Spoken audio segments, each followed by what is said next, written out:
Muy buenos días, estudiantes de la Facultad de Derecho de la Universidad de la Facultad de Derecho y Ciencia Política de la Universidad Privada de Norbert Wiener. Profesores todos presentes, también muy buenos días con ustedes. Muy buenas tardes con nuestro expositor, el doctor Alberto Alonso Rimo. Esta mañana estamos reunidos aquí para escuchar la ponencia del profesor Alonso Rimo, sobre prevención sin límites a propósito de la creciente criminalización de la preparación delictiva.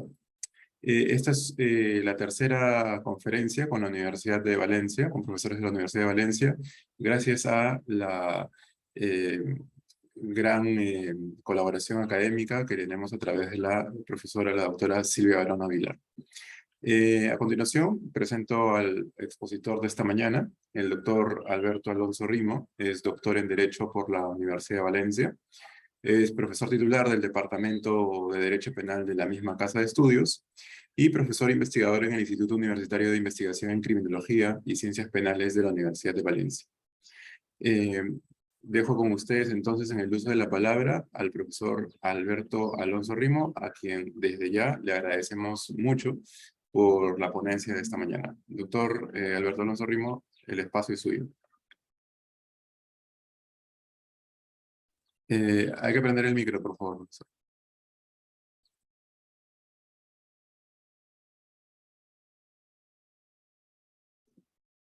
Ahora sí. Perfecto, yo creo que ahora sí, ¿no? Sí. Perfecto. Bien, pues a ver, decía que muchísimas gracias. Voy a ver si en primer lugar, antes de empezar a hablar, consigo compartir la pantalla de manera correcta. No sé si quizás ahí ya... Sí, solo hay que puede ver. ponerle un modo exacto, perfecto, ahí está. ¿Así está bien? Así es, sí, Lo ven, muchas ¿verdad? gracias. ¿Y me oyen correctamente? Sí. Perfecto. Bien, pues nada, pues como decía, buenos días allí. Muchas gracias al profesor Braulio Arias por su amable presentación, también por su invitación. Gracias a él, a la profesora Barona, efectivamente, por haber intervenido como inductora de la invitación. Y bueno, pues a la Universidad Norbert Wiener, para mí es un honor participar en este ciclo de conferencias y estoy encantado de hacerlo, encantado de compartir con compañeros juristas o casi juristas peruanos y peruanas que están ahí al otro lado de la pantalla, y encantado también pues de estrechar lazos científicos con esta universidad y bueno, pues con Perú en general, ¿no? Que es un país en el que nunca he estado, pero al que me une, diría, una gran pasión por su historia, por su cultura, por su gente. Tengo muy buenos amigos peruanos y pues para qué nos vamos a engañar, también por su comida, ¿no? Qué rico el ceviche o el ají. Bien, pues por ir centrándome un poco en el tema que me trae hoy aquí virtualmente, me gustaría empezar diciendo que la búsqueda de seguridad y más concretamente la búsqueda de la tutela de los bienes jurídicos más importantes, es evidente que es un objetivo esencial del sistema penal, de los sistemas penales y de los estados en general, ¿no? Hoy en día es una idea muy ampliamente aceptada que la prevención debe formar parte necesariamente de las finalidades que justifican el castigo penal en los estados democráticos. Ahora bien, la cuestión es hasta qué punto, es decir, cómo de lejos puede llevarse esa función preventiva del derecho penal.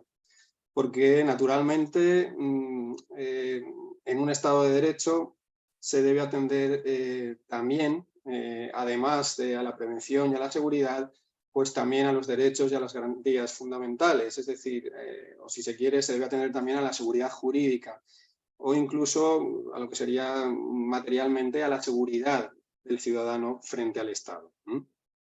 Bien, claro, decir que en un Estado de Derecho la seguridad de los bienes jurídicos no se puede lograr a cualquier precio es ciertamente una obviedad, dirán, ¿no? Sin embargo, me parece que es una obviedad en la que se debe insistir. Es decir, me parece que resulta necesario reivindicar en estos días la vigencia de los principios y garantías penales clásicos, dada la sobredimensión de la función preventiva del sistema penal a la que asistimos. Dada esa idea tan presente de prevención sin límites, sin los límites que representan esos principios penales básicos. Esto es algo que se expresa gráficamente en los modelos de análisis de la legislación vigente que han sido acuñados por la doctrina ya sea pues, el derecho penal del enemigo, el derecho penal de la seguridad ciudadana o la justicia preventiva o la preventive justice, por citar solo 3 ejemplos. Todos esos modelos y algunos más, creo que puede decirse que remiten en última instancia al modelo del estado de la prevención, que de acuerdo con la formulación de Denninger, se caracterizaría por la progresiva renuncia del Estado a la seguridad jurídica a favor de la seguridad de los bienes jurídicos, es decir, a favor de un aseguramiento material o fáctico de los bienes jurídicos. De aquí se derivaría, según este modelo, un supuesto derecho fundamental a la seguridad ilimitada por el que el Estado tendría la obligación de velar y que encontraría su contrapartida o su lógica consecuencia en la también ilimitada restricción de libertades. Bien, pues el objetivo de mi ponencia es tratar de mostrar esa deriva preventiva de nuestras legislaciones contemporáneas, partiendo para ello del ejemplo de la criminalización de los actos preparatorios, es decir, refiriéndome al creciente uso y abuso, por así decir, de los tipos de preparación por parte del legislador europeo y también del legislador de distintos ordenamientos jurídicos, entre ellos de manera señalada del ordenamiento español, que por razones obvias es el que mejor conozco. Bien, pues el derecho penal moderno, como ustedes todos saben seguro, parte de un postulado de inspiración liberal que establece la frontera genérica de la punibilidad en el principio de ejecución delictiva, esto es, en la tentativa. Sobre estas bases, tradicionalmente se ha entendido que los actos preparatorios debían ser con carácter general impunes y castigarse, por tanto, solo de manera muy excepcional. Bien, pues estas premisas están siendo hoy en día seriamente cuestionadas por las tendencias político-criminales a las que antes me refería, dominantes en el plano internacional y europeo, y que tienen en común el objetivo de maximización de la idea de seguridad, ¿no? de maximización de la idea de seguridad de los bienes jurídicos.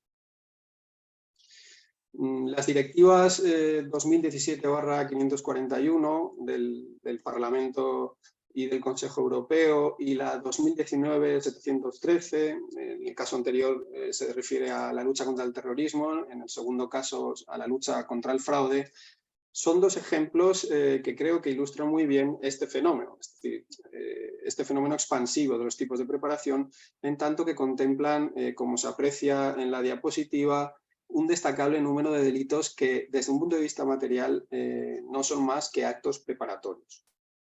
Y lo mismo pasa, por citar de momento solo un ejemplo más, con la ley alemana para la persecución de la preparación de delitos violentos y graves contra la seguridad del Estado. Bien, esta corriente se aprecia también de manera muy clara en el ordenamiento jurídico español, y ello aun cuando a primera vista pudiera parecer lo contrario, es decir, el Código Penal español, perdón, resulta en este punto, cabría decir, algo engañoso. Y digo esto por lo siguiente: si uno atiende a la parte general, es decir, al libro primero del Código Penal, se advierte cómo se tipifican los actos preparatorios de una manera doblemente restrictiva. En primer lugar, se criminalizan únicamente 3 actos preparatorios concretos que se caracterizan además por implicar siempre la intervención de varias personas. Me refiero a la conspiración, a la proposición y a la provocación. Y en segundo lugar, la segunda restricción estribaría en que tales actos preparatorios no se castigan en relación con la generalidad de los delitos, sino únicamente respecto de un catálogo restringido de delitos concretos, en teoría los delitos más graves, homicidio, asesinato, etc. Lo cierto es, sin embargo, que si uno va más allá de la parte general y trasciende al libro segundo o a la parte especial del Código Penal y la mira con cierto detenimiento, se advierte que existen en dicho libro segundo un número bastante importante de tipos delictivos que castigan, de nuevo, comportamientos que desde un punto de vista material no son más que actos preparatorios de otros delitos. Bien, en esta diapositiva, que podríamos decir que reflejaría el mapa de los delitos preparatorios en la legislación penal española, se aprecia que es posible identificar delitos de preparación de otros delitos, desde luego en el ámbito del terrorismo, que como saben es muy grave, pero asimismo en otros ámbitos delictivos de muy diversa naturaleza y de muy muy variada gravedad, no todos ya tan graves en este caso, ¿no? Delitos sexuales, delitos contra la intimidad, patrimoniales, orden público, falsedades, salud pública, etcétera, etcétera. Bien, pues a partir de lo dicho, se puede concluir entonces, esta sería una primera conclusión, que el ordenamiento punitivo español posee un sistema de incriminación de los actos preparatorios limitado, como se suele sostener, pero no tanto, es decir, no tan limitado como se suele sostener o sugerir, ¿no? Esta impresión, que yo creo que se deduce claramente ya de un análisis de tipo meramente cuantitativo, es decir, a la vista del número de actos y de delitos preparatorios existentes, se confirma si se atiende a algunas de las notas que caracterizan la regulación de esta materia, de manera más concreta.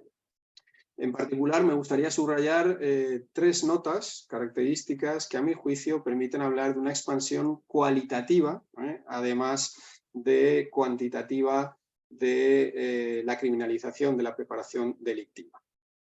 En este punto me gustaría subrayar que me refiero de esta forma a un fenómeno expansivo que afecta desde luego al derecho penal español, como decía, y que es el ejemplo del que parto principalmente, pero que este fenómeno expansivo se manifiesta también en el ámbito de la normativa europea, y de hecho la normativa europea actúa en muchos casos como un importante factor de impulso de la legislación nacional en este sentido.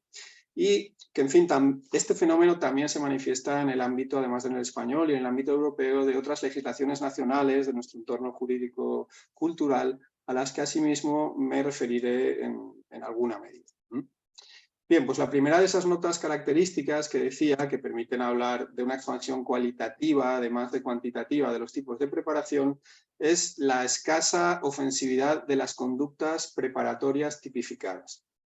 Se supone que debido a su lejanía con la lesión al bien jurídico, debido al adelantamiento extremo de la línea de intervención punitiva que representan, la punición de los actos preparatorios debería limitarse en teoría no solo a la criminalidad más grave, sino dentro de ella también a las concretas conductas de preparación más peligrosas.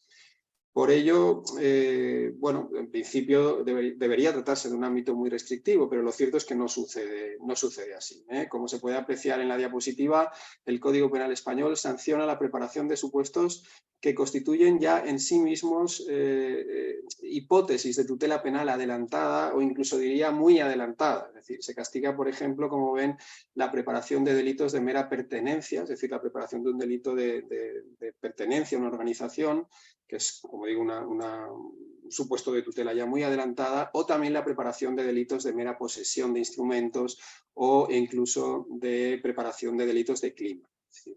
Bien, en este contexto me parece que es también particularmente expresivo de esta tendencia a la anticipación de la tutela penal, las conductas preparatorias referidas a infracciones principales que suponen ya en sí misma también el castigo de una preparación delictiva, es decir, lo que se suele denominar la punición de la preparación de la preparación.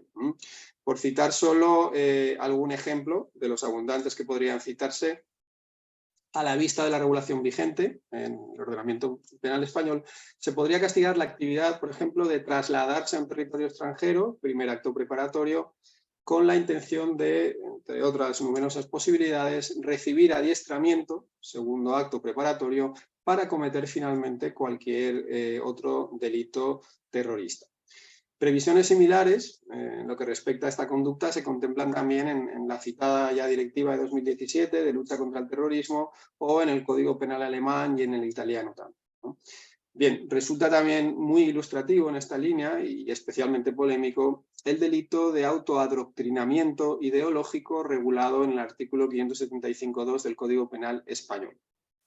Obsérvese, aquí tienen el tenor literal de este precepto, de este delito, que en el inciso segundo de dicho precepto se castiga de manera explícita como modalidad de dicho delito simplemente acceder de manera habitual a través de modalidad de internet o de medios tecnológicos a una información que quepa considerar que incita a colaborar con fines terroristas. O incluso se castiga también al que simplemente posea determinados documentos con la finalidad de autoadoctrinarse para cometer cualquier delito terrorista. Todo esto no sé qué piensan ustedes, pero a mí me parece que supone ciertamente aproximar mucho la intervención punitiva al momento del mero pensamiento, de las reflexiones o de las deliberaciones. Fíjense que en este último ejemplo se está sancionando adquirir o tener, por ejemplo, libros incitadores o peligrosos. Es decir, que ni siquiera es necesario que se hayan leído. Es decir, basta con su mera posesión, orientada, eso sí, a la finalidad de adoctrinarse ideológicamente para cometer cualquier otro delito de terrorismo, que a su vez puede ser otro delito preparatorio, es decir, pues, la captación, el enaltecimiento, en fin, cualquier otro de los muchos que hay en el ámbito del terrorismo. Estaríamos ya, por tanto, aquí, fíjense, ante el castigo de la preparación, de la preparación, de la preparación, es decir, una especie de preparación al cubo, ¿no? Además, de manera añadida, en todos estos casos sería posible, porque así lo contempla expresamente la ley, el castigo de la conspiración, la proposición o la provocación para cometer esos delitos, esos delitos ya preparatorios de la preparación, de manera que podría decir que es posible castigar la preparación en bucle, como ha dicho expresamente, utilizando esta expresión, el Tribunal Supremo Español en referencia precisamente a estos delitos. Bien, pues en un Estado de Derecho entiendo que no resulta legítimo un avance tan acusado y tan generalizado de la línea de defensa punitiva. Por muy grave que sea el daño final al que se orientan las conductas típicas, que en el caso del terrorismo efectivamente suele serlo, estamos hablando del castigo de conductas todavía muy distantes de la lesión al bien jurídico, es decir, que requieren generalmente numerosos actos intermedios por parte del autor y que por lo tanto le ofrecen al autor un largo recorrido para desistir de su empeño, de su empresa o para que simplemente no llegue a producirse el daño que se quiere evitar. Las fricciones que todo esto plantea con principios penales básicos como el de ofensividad y el de proporcionalidad, y en estrecha relación con estos dos también con el principio del hecho, me parece que resultan muy evidentes. Es decir, cabe preguntarse efectivamente hasta qué punto o qué queda en todos estos casos del principio del hecho, ¿no? Si se entiende este principio como algo más que la mera exigencia formal de exteriorización de un hecho cualquiera, sea o no ofensivo, ¿no? Y en este sentido creo que no resulta exagerado utilizar en este contexto el concepto de precrimen o de precrime, que para expresar esa idea, ¿no?, de castigo no tanto por lo que ha pasado, como cuando destaca la profesora Zedner por lo que no ha pasado y quizás nunca pase o nunca llegue a pasar. Bien, y si esta lógica precrimen resulta criticable en relación con delitos fin graves o con delitos principales graves, como es el caso del terrorismo, todavía es más criticable cuando cuando esta lógica precrimen se aplica en relación con delitos de mucha menor importancia, lo cual también sucede. Por ejemplo, se castiga la preparación de la preparación en el ámbito español, en el marco de los desórdenes públicos, en el ámbito de las falsedades o en el ámbito del tráfico de drogas. Bien, a todo esto se debe añadir, esta sería la segunda característica que permite, según decía, hablar de una expansión cualitativa o intensiva de la criminalización de la preparación delictiva, la vaguedad, la gran vaguedad en algunos casos con que están formulados estos tipos penales. Cuando lo razonable sería justamente lo contrario, es decir, que el respeto del principio de taxatividad, del mandato de certeza, y que, como saben, es exigible en todo caso, se extremara más cuando hablamos de comportamientos tan lejanos de la ofensa al bien jurídico y que en algunos supuestos resultan además tan cercanos al ejercicio de derechos fundamentales. Así sucede, por ejemplo, de manera muy llamativa con la libertad ideológica o con el derecho a recibir información, en el ejemplo antes citado del delito de adoctrinamiento, que castiga, véanlo de nuevo, al que se autoadoctrina, que habla de acceso habitual, etcétera, etcétera. Miren, el primer pronunciamiento judicial que recayó sobre este delito y al que después han seguido bastantes otros de casos parecidos, me parece que es muy ilustrativo de los riesgos que comentaba, ¿no?, de estos riesgos de vulnerar al final, acabar vulnerando derechos fundamentales, ¿no? Los términos en que se expresa dicha sentencia yo diría que son de derecho penal de autor de libro. Voy a leer literalmente el texto de la sentencia, que es el que les aparece en la pantalla. Este tribunal aprecia que los hechos conllevan un plus de gravedad y de antijuridicidad sobre el mero acto de difundir verificado por un extraneus. Existe una asunción de ideales y fines cercanos al delito de pertenencia, una voluntad dirigida al autoadoctrinamiento buscado de propósito. Los 14 documentos hallados en la memoria del teléfono del acusado, que en eso consistían los hechos probados, son complementarios, dice la sentencia, y definitivamente, atención, acreditativos de la asunción del credo yihadista por el acusado, de su asunción de los postulados violentos y de la lucha heroica hasta la muerte como medio de obtener la victoria sobre los infieles. El adoctrinamiento está terminado, ¿no? Concluye la sentencia de la Audiencia Nacional 39/2016. Bien, al final parece, pues, y así se admite claramente, que lo que se está castigando es la asunción de unos postulados o de unos ideales violentos, pero una mera asunción de estos ideales, ¿no? Bien, pues también es muy notable la violentación o la fricción que se produce con la libertad de expresión en relación con las variadas figuras del enaltecimiento o de apologías débiles, que se regulan en el Código Penal español.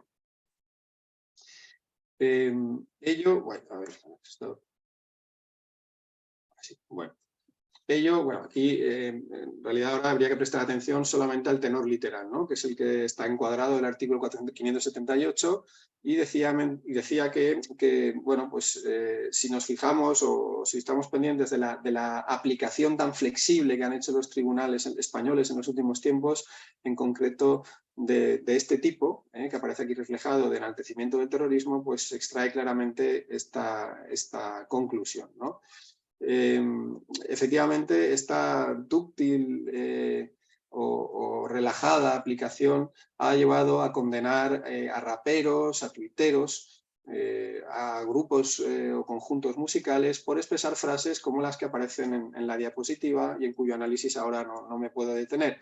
Pero sí que quisiera destacar a este respecto que, al margen de la opinión que a cada cual le puedan merecer esos tweets o canciones, resulta, en mi opinión, más que cuestionable la idoneidad objetiva de estas frases para generar un peligro mínimamente relevante de incremento de la comisión de futuros delitos terroristas, que es lo que podría justificar su punición desde la perspectiva de su consideración como acto preparatorio.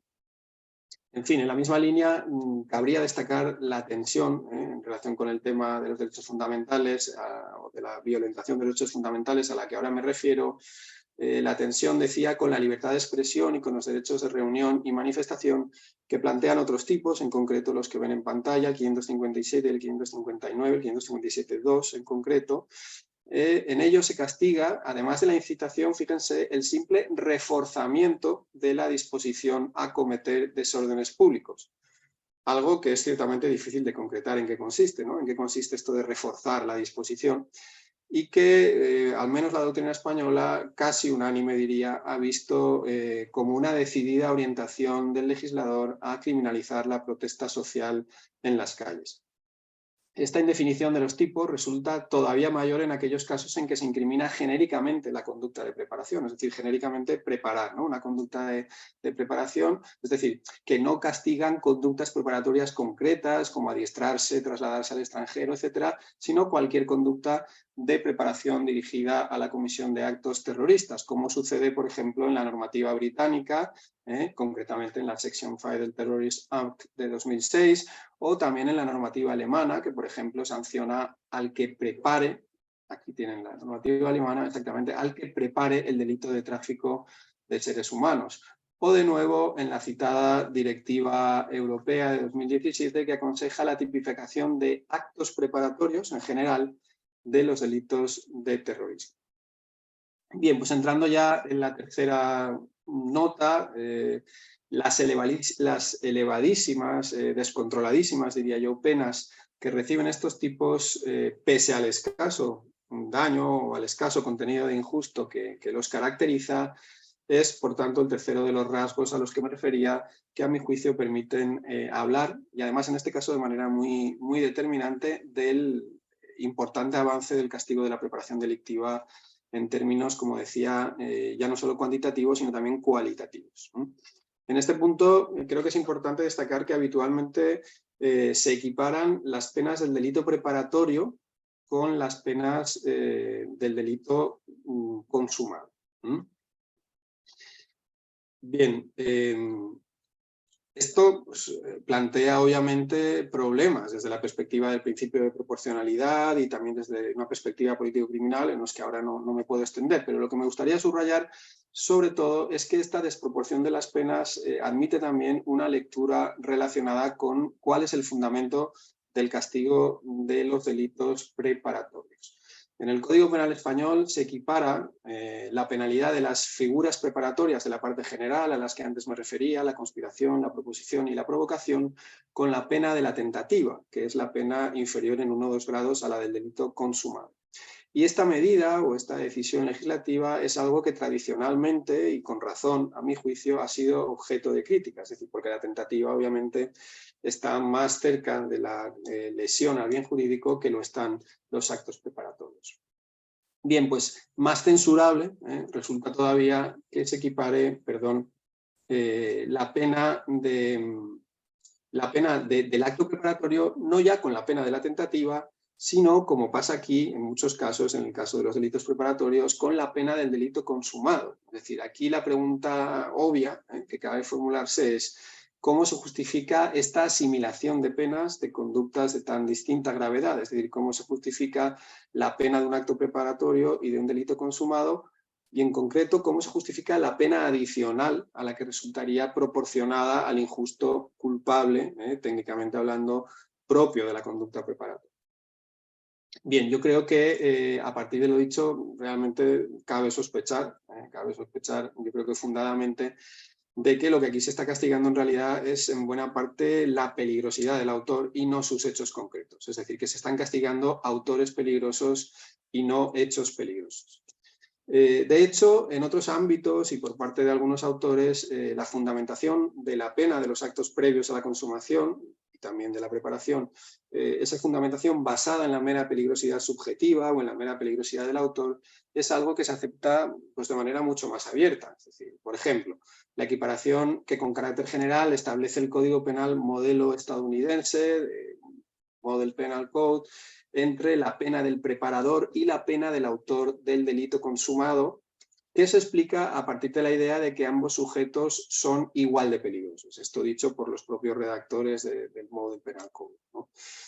Bien, en esta línea se ha llegado incluso a argumentar en el contexto de la discusión sobre la fundamentación de la penalidad de la tentativa, que la necesidad de pena puede ser ya no igual, sino incluso mayor en el caso de la tentativa que en el caso del delito consumado, argumentándose que en la tentativa el sujeto no ha conseguido todavía su objetivo y desde ese prisma podría resultar más peligroso que el autor del delito consumado. Bien, aunque no me puedo detener ahora en ello, simplemente querría mencionar también, por una referencia al derecho italiano, que en el caso de los llamados quasi reati o casi delitos de esta regulación y que incluyen figuras equivalentes a la conspiración, a la proposición española, esta clase de planteamiento se aprecia de manera pues, mucho más evidente, porque el propio Código Penal italiano prevé que la consecuencia establecida para estos casos sería una medida de seguridad cuyo presupuesto es directamente, según dice expresamente la ley, la peligrosidad social del sujeto. Bien, creo que también en el caso del derecho positivo español y de otros ordenamientos, si se contemplan las cosas desde una perspectiva material, es decir, más allá de etiquetas, cabría decir que las penas de un importante número de delitos preparatorios operan en buena parte con arreglo a un planteamiento muy similar al que acabo de exponer, es decir, como una especie de medidas de seguridad predelictuales o si se quiere como una especie de precastigos, ¿no? En referencia a la expresión a la que antes me referí. El hecho de que en muchos de estos casos la pena del hecho preparatorio sea la misma que la del hecho futuro, es decir, la del delito fin o delito principal, sugiere, creo yo, esa idea de castigo adelantado, es decir, de castigo por lo que no ha pasado todavía, como antes se apuntaba. O sugiere, dicho de otra manera, que se está reaccionando ante un hecho futuro y tratando de neutralizar con ello la peligrosidad del autor, por mucho que se utilice como coartada la realización de un hecho externo, que según hemos visto es un hecho externo, pero que o no es nada ofensivo o que si lo es, desde luego, contiene mucha menos ofensividad que la que podría justificar las altas penas que tienen generalmente asignadas. Debe, por tanto, diría yo, levantarse el velo, utilizando la expresión de Robinson y de Husak, es decir, pero creo que la denuncia de esta realidad, de desvelar esta realidad, de esta, podríamos llamar, disolución del principio del hecho o evaporación del principio del hecho, no debe hacerse para a continuación asumir la existencia de esa realidad, ¿no? O sea, es decir, como hacen muchos autores, es decir, ni siquiera dentro de unos márgenes muy limitados, ¿no? Los márgenes que serían del derecho penal del enemigo, que se dicen, etcétera, etcétera. Es decir, yo creo que habría que quitarles el disfraz, efectivamente, y reclamar la derogación de todos aquellos tipos de preparación que, de acuerdo con lo que vengo explicando, podríamos concluir que son expresión de un derecho penal de autor, porque, en fin, lo que aceptamos, en general camuflado, cabría decir, bajo la apariencia formal de pena de un delito preparatorio, seguramente nos sería más fácil rechazarlo si lo llamáramos por su nombre, es decir, si lo llamáramos pues medida de seguridad predelictual, detención preventiva o preventive detention, como hacen los anglosajones, o directamente precastigo. Se debe tener en cuenta, además, que estamos hablando aquí de una peligrosidad cuya valoración no es que se deje ya en manos del juez y de sus necesariamente, hoy por hoy, inciertos pronósticos de peligrosidad, sino que esa peligrosidad aquí directamente se presume por el legislado. Es decir, se presume al asignar de manera incondicional la consecuencia jurídica en forma de pena y sin que esa consecuencia jurídica sea susceptible de ninguna revisión ulterior. De modo que cabría hablar como una especie de pronóstico de peligrosidad legislativo.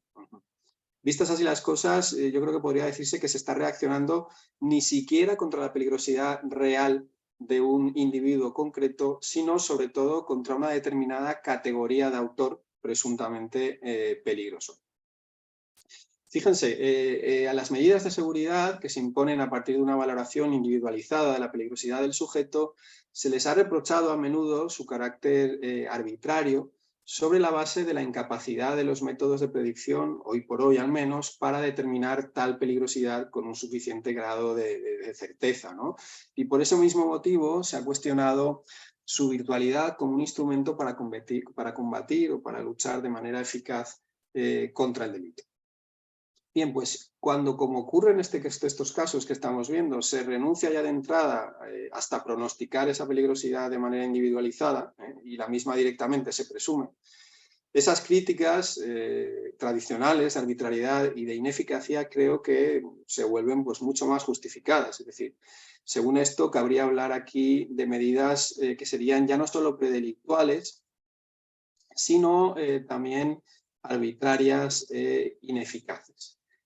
Y que por si todo esto no fuera suficiente, hay que tener en cuenta que estamos hablando además de medidas que tendrían un carácter muy aflictivo. Es decir, hablamos, fíjense, de sanciones privativas de libertad de hasta 5 años, por ejemplo, en el caso del autoadoctrinamiento terrorista al que antes me refería, pero pues, también que pueden llegar hasta fácilmente los 6 años en el caso de reforzar la disposición a cometer desórdenes públicos, hasta 12 años por preparación de falsedades, hasta 15 años de prisión en todo caso por financiar delitos de terrorismo, o en fin, hasta 30 años incluso de prisión por difundir públicamente consignas incitadoras de la comisión de delitos de terrorismo. Los de terrorismo, efectivamente, que puedan implicar la muerte de una persona, pero no más que la diseminación de consignas, ¿no? En esta línea es significativo también destacar que en ordenamientos jurídicos pues, no tan ajenos a nuestro entorno cultural, como por ejemplo el británico, la equiparación que antes decía entre penalidad de actos preparatorios y delitos fin consumados resulta bastante generalizada. Es decir, ello hasta el punto de que se pueda sancionar con imprisonment for life la conspiración, y lo mismo sucede con el extensísimo tipo preparatorio de encouraging or assisting crime o con el tipo de preparación de actos terroristas en el que a la vista de la ambigüedad con que está definido, como decía antes, pues cabría encajar cualquier acto preparatorio, es decir, por ejemplo, comprar un mapa o un manual de informática y además de cualquier delito terrorista, pese a lo cual, insisto, tiene prevista pena de prisión perpetua. Bien, pues en este estado de cosas y en este contexto, creo que no es exagerado afirmar que el legislador penal se ha adentrado en una especie de senda muy resbaladiza que conduce ya no solo al estado preventivo o autoritario que decía Denninger, que comentaba al principio de mi exposición, sino que a partir de ahí podría decirse que también esa senda conduce al estado arbitrario, como han subrayado los profesores españoles Vives, Antón y Cuerda, ¿eh? Bien, pues ya para terminar voy a exponer de manera muy sintética algunas conclusiones que creo que se pueden derivar de lo que he expuesto hasta este momento. Por un lado, entiendo que es posible confirmar que, como anunciaba al principio de mi exposición, asistimos a una expansión de la criminalización de la preparación delictiva, una expansión cuantitativa, como hemos visto, pero también cualitativa, incoherente, porque no obedece a un criterio político-criminal claro, y vulneradora de principios básicos y también vulneradora de derechos fundamentales, según hemos estado analizando. Por tanto, estaríamos, sin duda, en mi opinión, ante una expansión ilegítima. Bien, en segundo lugar, como segunda conclusión, y de manera estrechamente relacionada con la anterior, creo que también es posible afirmar que en nuestros ordenamientos existe más derecho penal de autor del que a primera vista puede parecer. Y creo que también se puede afirmar que la regulación relativa a la criminalización de la preparación delictiva, que hemos estado analizando, es un buen ejemplo de este avance, a veces quizás subrepticio, pero avance al fin y al cabo, del derecho penal de autor en nuestros tiempos. Es decir, creo que el derecho penal de un Estado de Derecho, en él la gravedad del hecho concreto cometido debe actuar necesariamente como fundamento y también como límite del castigo. Es decir, la utilización del instrumento más represivo que tiene el Estado, que es el derecho penal, no puede quedar sometido al criterio de la peligrosidad más o menos indeterminada o directamente presunta, como hemos visto, del autor. Y a este respecto, pues es importante no olvidar que una vez que se rebasa el límite del merecimiento de pena, bueno, pues en nombre de la prevención y de la seguridad se puede aceptar o se puede acabar aceptando cualquier cosa, ¿no? Esto último pues lo demuestra sobradamente la experiencia histórica, pero también la evolución actual del derecho penal en la línea de lo que se viene exponiendo. En ese sentido, pues déjenme recordar el ejemplo del derecho británico al que me refería hace un momento, en el que se acepta castigar un mero acuerdo para cometer un delito con la pena de prisión perpetua. Lo mismo que cualquier otro acto preparatorio, en general, indefinido, dirigido a cometer un acto terrorista, también con pena de prisión perpetua. Insisto, cualquier acto preparatorio. Hay que darle, pues, creo, la razón a Robinson cuando recuerda que si el merecimiento de pena no supone un límite para el sistema de justicia penal, entonces la responsabilidad y la pena se pueden distribuir de cualquier forma que el cálculo preventivo sugiera que reducirá el delito.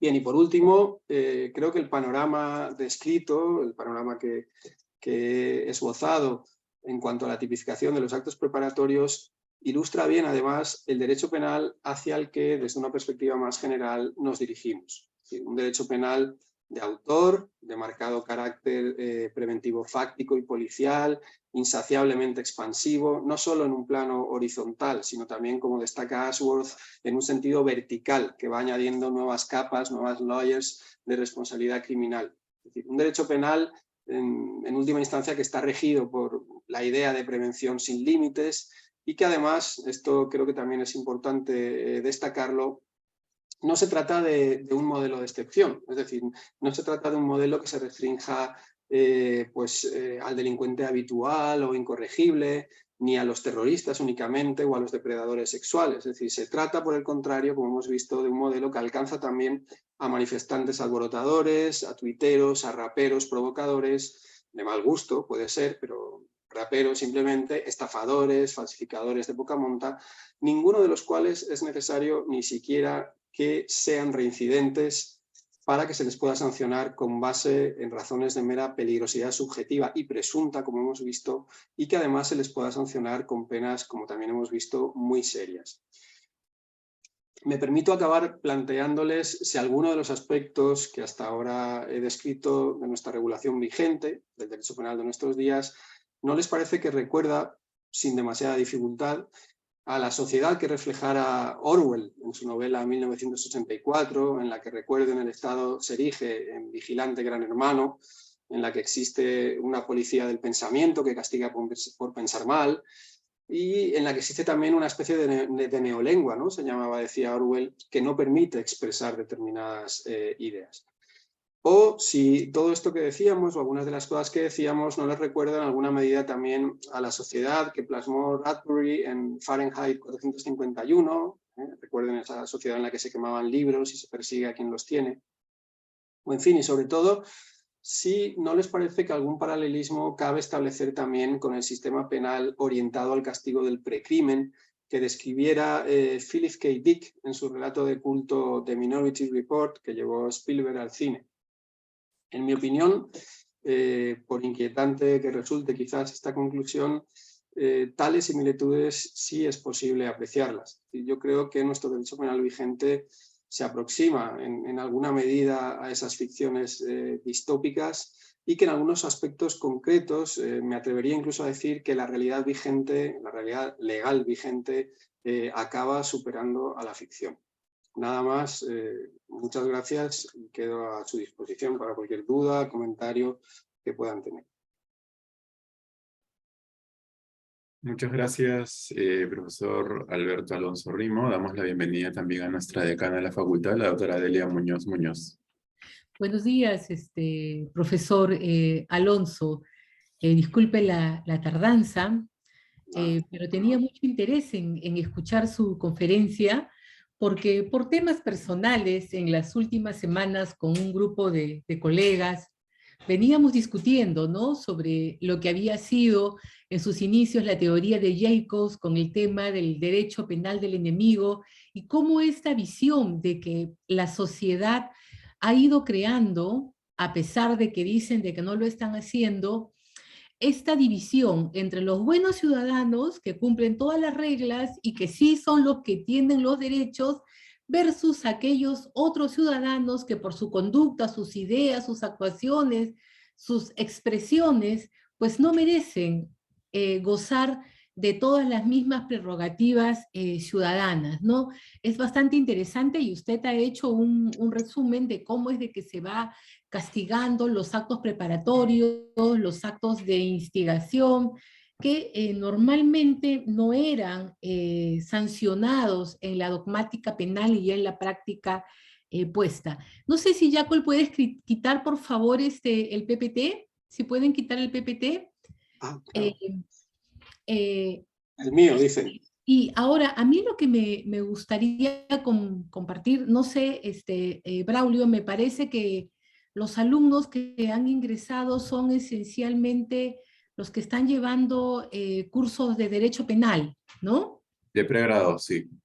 De pregrado de Derecho Penal, pero están llevando Derecho Penal. Sí. Muchos de ellos, ya.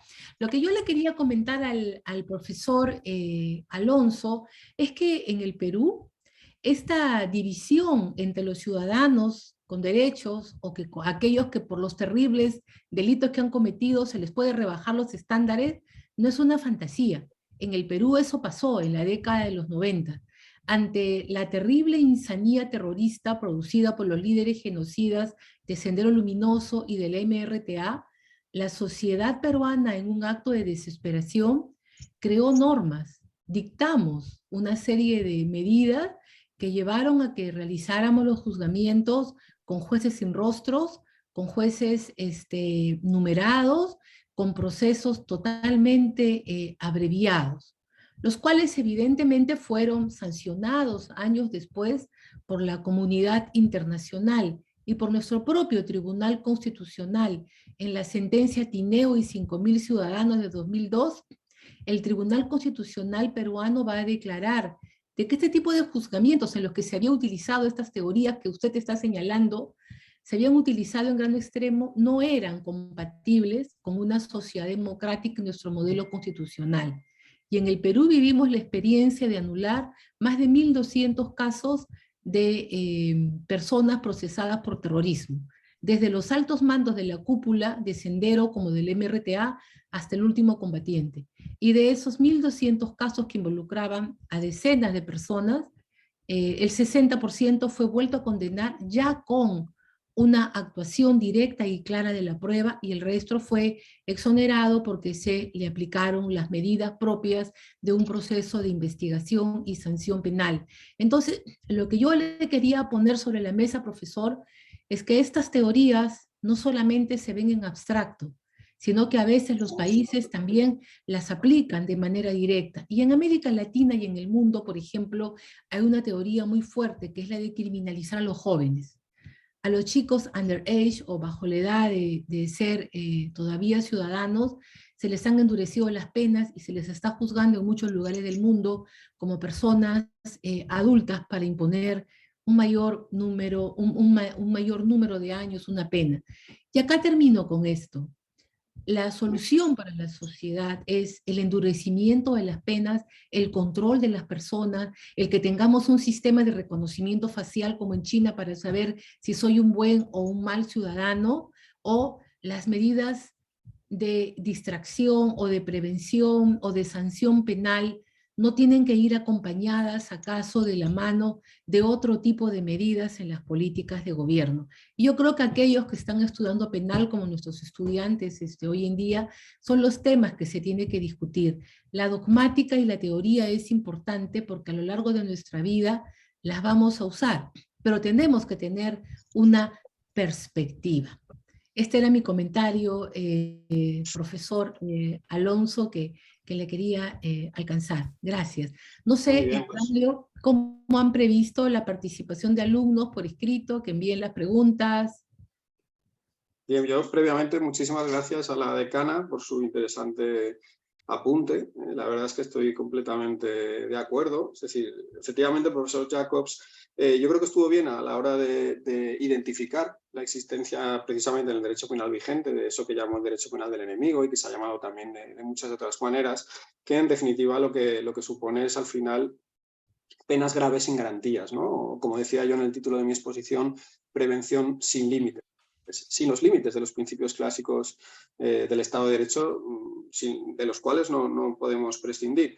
El problema está, como decía yo en mi exposición, es que una vez identificado que esa realidad existe, efectivamente estoy totalmente de acuerdo, no es una ficción, aceptarla. El problema es que la aceptemos. Entonces, claro, porque se suele aceptar en ámbitos se dice un derecho penal de excepción, pero es que al final estamos en un derecho penal de excepción permanente. Es decir, es evidente y está constatadísimo el efecto contaminante que tienen este tipo de medidas, ¿no? Se empiezan instaurando para casos de terrorismo y se acaban extendiendo pues, a muchísimos otros supuestos, como decía, de manera que al final el derecho penal de los ciudadanos de los enemigos, que no trata a los ciudadanos como verdaderos ciudadanos con derechos humanos, ni siquiera se restringe a los terroristas, que también son ciudadanos. Es decir, que yo no acepto obviamente que tampoco no se los pueda tratar a los terroristas como ciudadanos, pero es que la realidad es que se extiende pues a un círculo muchísimo más amplio, como decía, ¿no? de delitos y de elementos. Y en ese sentido, pues también comparto, ¿no?, la flexibilidad que existe en los últimos tiempos, no ya desde luego por parte del legislador, sino también por parte también de los tribunales constitucionales, al menos europeos, latinoamericanos estoy menos al tanto, a la hora de admitir este tipo de medidas. Es decir, los actos preparatorios y los términos en que están regulados algunos actos preparatorios, bueno, pues no son impugnados y son aceptados, ¿no? Y se aceptan este tipo de medidas. En ese sentido, el profesor Silva Sánchez ya denunciaba esta flexibilidad de la que hablo de los tribunales constitucionales a la hora que son los que deberían velar en última instancia por la vigencia de este tipo de medidas que no se pueden rebasar ni siquiera cuando hablamos del terrorismo, porque, bueno, pues claro, obviamente mantener las garantías cuando hablamos de delitos poco graves es fácil, ¿no? El problema siempre se plantea con el terrorismo o con delitos graves que ponen a prueba a la sociedad.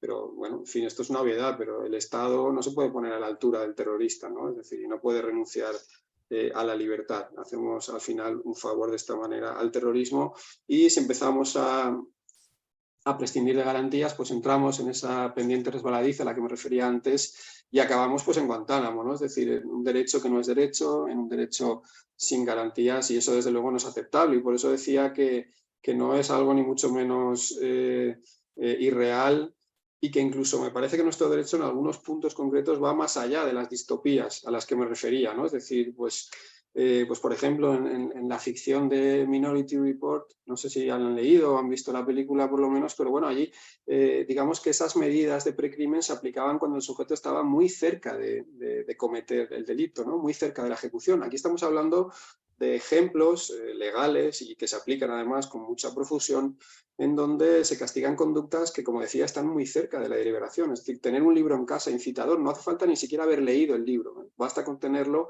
con la intención en el futuro, o tener documentos en el móvil, en el teléfono móvil, incitadores con la intención de en el futuro, incluso no determinado, dicen las sentencias, en qué fecha, más adelante, de unirse, ¿no? a la causa terrorista. Sí, claro. Esto, insisto, es ir más allá de donde van algunas de estas ficciones, ¿no? En las que además, por ejemplo, en el caso de Minority Report, no sé si recuerdan los que la hayan visto o leído, un solo falso positivo servía para cuestionar todo el sistema. Es decir, nosotros estamos asumiendo en la actualidad, esto lo demuestran muchísimos estudios, hasta un 70% de falsos positivos en los métodos que determinan la peligrosidad, ¿no? Los criterios de pronóstico de la peligrosidad, y pese a eso son criterios que se siguen utilizando a la hora de valorar la libertad de nuestros reos. Por lo tanto, totalmente de acuerdo, y de hecho ese es uno de los objetivos que mueve mi ponencia y esta investigación que he desarrollado sobre los actos preparatorios, ¿no? Precisamente denunciar la gravedad de este avance legislativo en esta materia y el peligro para las garantías.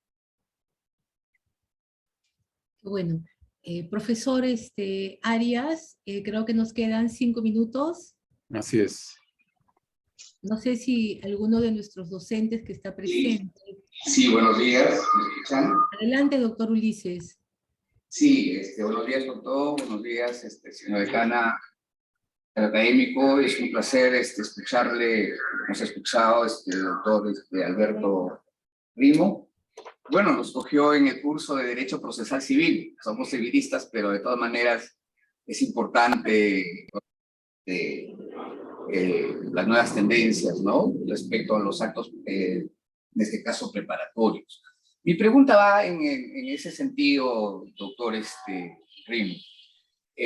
Nosotros acá en el Perú, respecto a los actos preparatorios, ya tenemos un régimen de excepción para tipificarlos como tal. Nosotros, si bien es cierto, anteriormente, como lo explicó la decana, pues pasamos hasta no solamente los actos preparatorios, ¿no? Sino mucho antes. Gente, por el hecho de tener libros de Lenin, libros de Marx, eran denunciados penalmente. Entonces, pero ahora nosotros acá en el Perú ya lo manejamos en base solamente no como causales, sino como algo excepcional. Ciertos tipos penales que el legislador determina como tal, ¿no? Por ejemplo, los famosos, como un ejemplo, en los famosos los artículos, dos artículos que tenemos en el Código Penal, que es el 255 y el 296, ¿no? Que regula, por ejemplo, los delitos independientes, que solamente, o sea, cuando van a estar en una situación significativa que el delito se va a cometer, ¿no? Por ejemplo, para ponerles algunos ejemplos, la posesión de una máquina, por ejemplo, para falsificar dinero. Hecho concreto, si yo tengo una máquina para falsificar dinero, es que lo voy a consumar, ¿sí? Otro es la conspiración para el tráfico ilícito de drogas. Otro es la técnica ilegal de armas, el marcaje, etcétera. No son específicos nada más, porque la regla general está proscrita, pues, penalizar los actos preparatorios. Ahora, leyendo el Código un poco penal español, veo dos artículos nada más, que el 17 y el 18 estipulan respecto a la punibilidad de los actos preparatorios. Entonces, mi pregunta, para redundar, doctores, esos dos artículos son expresos, ¿no? Pero está en proyecto todo lo que he explicado, doctor, o es una tendencia como tal, o ha habido una modificatoria respecto a ampliar la punibilidad de los actos preparatorios, o porque el Código Penal español en esos dos artículos nomás se penalizan los actos preparatorios, ¿no? O es una doctrina, o esa es mi pregunta, ¿no? ¿Está en abstracto como una expectativa o ya está plasmado en leyes especiales? Esa es mi pregunta, doctor. Muchas gracias. Muchas gracias por su intervención y por su pregunta. Sí, no, lo que decía es que precisamente por eso en mi exposición apuntaba que el Código Penal español es engañoso en ese punto, porque digamos que prima facie uno puede recibir la impresión de que mantiene un criterio restrictivo, muy liberal, ¿no? Es decir, aquí Jiménez de Asúa, el eminente penalista español, decía que la regulación de los actos preparatorios de un código era el termómetro, decía, que medía las convicciones, el calor de las convicciones liberales de una regulación, ¿no? Desde ese punto de vista, si uno se fija solo en los artículos 17 y 18 del Código Penal español, pues uno diría que nuestro legislador es muy liberal y que el calor de sus convicciones liberales pues es muy destacable, ¿no?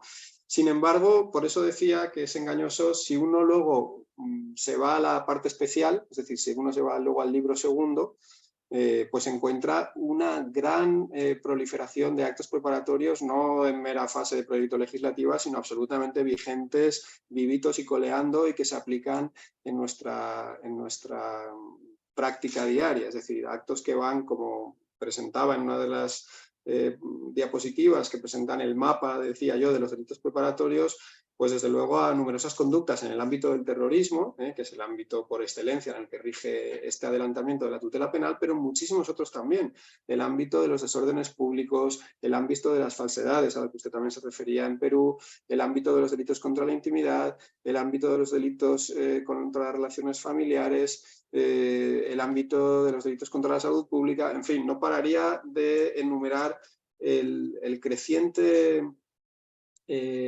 ámbito de tipos preparatorios que se van introduciendo en las últimas reformas. Fíjese, nuestro Código Penal actual, vigente, que es del año 95, suponía un avance en este sentido, puesto que frente a la regulación anterior que establecía como regla general el castigo de esos tres actos preparatorios, la conspiración, la preposición y la provocación, el Código Penal vigente establecía un sistema de numerus clausus, es decir, que solo se castigaban esos tres actos preparatorios cuando expresamente estuviera previsto: la conspiración para el asesinato, la conspiración para el homicidio, para los delitos solo más graves. Desde ese punto de vista fue un gran avance. Pero a medida que han ido avanzándose las reformas penales sucesivas desde el año 95, cada una de ellas, y en buena parte impulsadas por la normativa europea, como decía también en mi exposición, se ha ido introduciendo en la parte especial tipos independientes que castigan actos preparatorios. De manera que al final esa regla general de impunidad de los actos preparatorios acaba siendo pues, realmente desvirtuada. Es decir, es la excepción. Normalmente se dice que es la excepción que confirma la regla. Yo en este caso, la excepción es tan abundante que diría que es la excepción que desvirtúa la regla, ¿no? Es decir, el sistema general sigue siendo la impunidad, a diferencia de lo que ocurre con la tentativa, que se castigan todos los delitos, pero hay tantas y tantas excepciones a lo largo del articulado de la parte especial, sobre todo del Código Penal, que, como digo, esta naturaleza restrictiva y estas convicciones liberales de nuestro legislador se desnaturalizan, ¿no? Entonces, desde luego que no hablamos de una mera proyección, sino que estamos hablando del derecho vigente que, como digo, en la práctica, si uno bucea entre su articulado, comprueba como hay innumerables tipos preparatorios. Y desde luego en España sucede, pero sucede también en Alemania, como he puesto de manifiesto, en Italia o en el Reino Unido. Es decir, en gran medida y en buena medida auspiciada por la normativa europea. No sé si de esta manera contesto a su cuestión. Muchas gracias, doctor Alberto Alonso Muchas gracias, Rimo. doctor. Sí, discúlpeme, doctor. Sí, claro, ha quedado muy claro, doctor. Le agradezco su respuesta. Muchas gracias. Muchas gracias, doctor Paredes. Muchas gracias, doctor Alberto Alonso Rimo.